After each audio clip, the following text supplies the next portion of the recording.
Magandang araw sa lahat! Sa videong ito, gagawa tayo ng paksiw na may talong. Masarap sa paksiw ang sofrim fish. Sofrim fish pala ang pangalan ng isdang ito.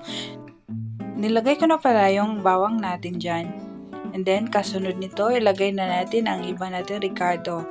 Ang onion, tomato, ayan, ang tomato at saka ang ating ginger, nilagay ko na rin dyan. Nakabili rin pala ako ng talong dito, so lalagyan natin siya ng talong. Masarap siya sa paksiw, guys.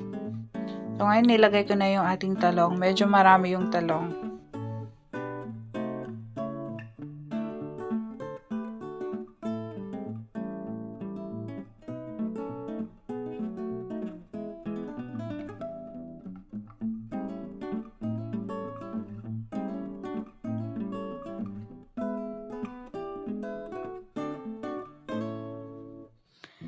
Nilagyan ko na rin ito ng salt.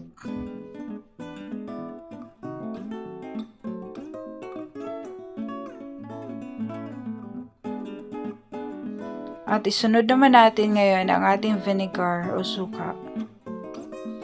Gusto ko sa paksiw, guys, ay maasim, marami yung suka niya. So dinamihan ko na rin yung suka.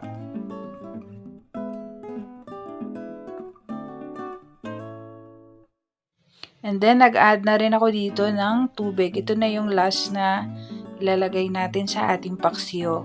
And then, pagkatapos nito, lulutuin na natin siya. Siguro nasa mga 20 minutes o nasa mga 25 minutes na pagluluto nito.